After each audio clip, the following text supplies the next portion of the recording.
In a South African village nestled at the foot of the mighty northern hills, where the earth was rich and the harvests bountiful, the people, except for one household, bore one glaring flaw: they lived only for the moment, as though tomorrow were a distant, unpromised land. Content with what the gods had already provided, they were too complacent to question or seek more, believing that the rains would always come, the fields would always yield, and life would always flow as it had. This knowledge alone kept them satisfied. They never asked what could be, never wondered about the untapped potential that lay in the world around them. Their lives were woven from the threads of a passive acceptance, a quiet surrender to fate. But not everyone in the village embraced this carefree surrender. In the humble home of Thembi, a man whose wisdom was as enduring as the mountains that cradled their land, life took on a different rhythm. Thembi believed that the gods blessed those who blended gratitude with vigilance. To him, a blind reliance on providence was like planting a field and leaving it untended, hopeful but ultimately reckless.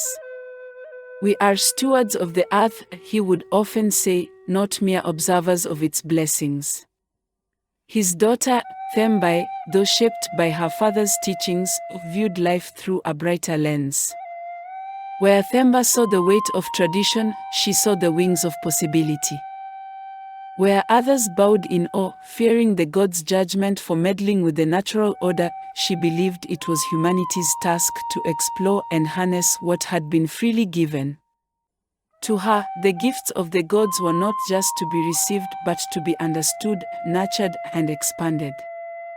"The gods have given us the earth, but it is our duty to learn from it, not simply wait," she often said with a spark in her eyes. Thembi, a man of rituals, had always believed that the invisible forces of fate could only be controlled through strict adherence to tradition. His family's prosperity had been built on his sacrifices to the gods, his unwavering dedication to old ways. Yet, as the years passed, Thembi began to feel an unsettling shift in the air, as though something greater than tradition was stirring in the world. One fateful morning, Thembi was troubled by news of a devastating drought sweeping through neighboring villages. Crops were withering, and the wells were running dry. In desperation, he turned to his daughter. "Thembi," he said, his voice grave, "it's time to prepare for a sacred ritual to appease the gods. We must ensure that their blessings protect our land." But Thembi, who had spent her days listening to travelers from distant lands, looked at him with quiet determination. "Father," she said, her voice soft yet firm, "I believe that the gods work through many ways, not just the rituals we know. Perhaps there's another way to bring water to our village without waiting for the gods to act." Thembi's face darkened, his brow furrowing. "You speak of strange things, child. The gods will send us water in their own time. We must wait and trust their will." But Thembi, who had been learning from travelers and studying new ways of thinking, disagreed.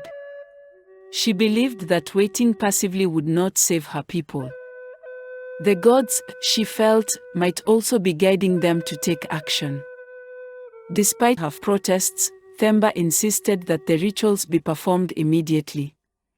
Yet, as the village prepared for the ancient rites, Thembi quietly slipped away in the dead of night, leaving her father to his prayers. She ventured to a far-off city where a healer, one whom travelers had for long talked about, known for her deep knowledge of nature's secrets, resided. This healer, an old woman whose eyes sparkled with the wisdom of 1,000 suns, agreed to help Thembi. The healer gave Thembi a small vial of water drawn from an ancient spring. "This water," she said, "was a gift from the gods long ago. It holds the power to restore balance to the land, but only if it is used with great care." Thembi's heart pounded with a mixture of fear and hope as she returned to the village. When she presented the vial to her father, Themba's face contorted with disbelief. "This is no gift from the gods," he shouted. "You've defied our ways. There is no magic in this water, only the folly of those who think they can control fate. Throw that vial away somewhere before I lose my temper," he yelled. But Thembi, desperate and unwavering, ignored her father's fury. With trembling hands, she poured the vial's contents onto the dry earth outside their home. At first, nothing happened. The earth absorbed the water, but the land remained parched. Themba, seething with anger, was about to scold her for her defiance when the wind suddenly shifted. The sky darkened, and in an instant the heavens opened.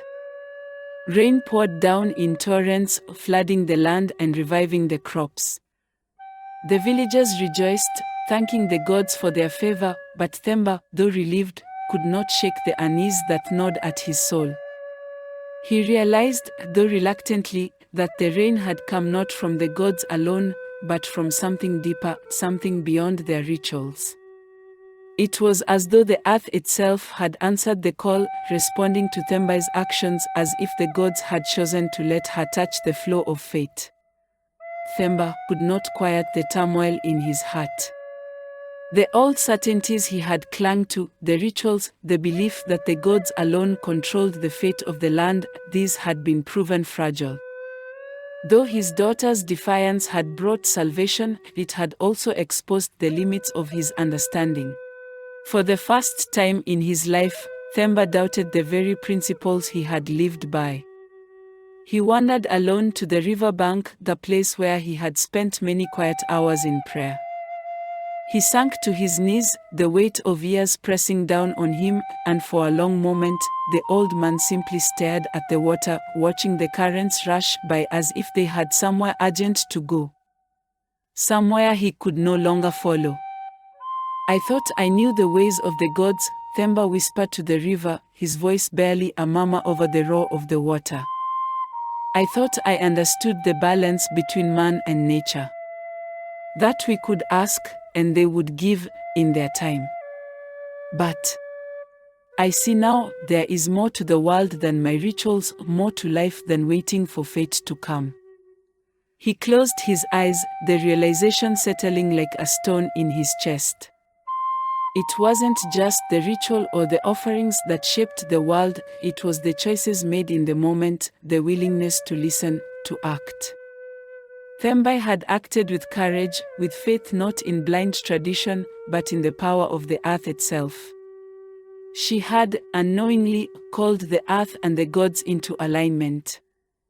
The rains were a gift, yes, but also a test. The gods may send us signs, but it is up to us to decide how to act on them. In that moment, Themba understood that the village, his people, and even he himself, were part of something far larger than he had ever known. He had lived in reverence of the gods, yes, but now he reverenced the earth, the living, breathing force that responded to human actions, to their choices. There were no guarantees, no promises that the gods would always favor them, but there was respect, understanding, and responsibility. He rose from his knees slowly, the earth beneath him seeming firmer now. The old man felt a pang of grief, but it was a quiet grief, the kind that comes when one lets go of the past and accepts that the world is far more complex than they could have ever imagined. "I have been blind," he whispered to the wind, his voice thick with regret. "But I will not be blind anymore." And with that, Themba returned to his village, not as a man who had all the answers, but as one who had learned to ask the right questions. He had no answers to offer the people yet, but he would guide them with humility, teaching them not just the old ways, but the new understanding he had gained. In time, perhaps the village would learn that the rain, the blessings of the gods, and the balance of the earth were all part of a larger dance, one that could only be respected, never controlled or exploited. In the end, the village learned a valuable lesson. that even the smallest actions, like the flutter of a butterfly's wings, could cause ripples that would resonate through the world in ways no one could predict.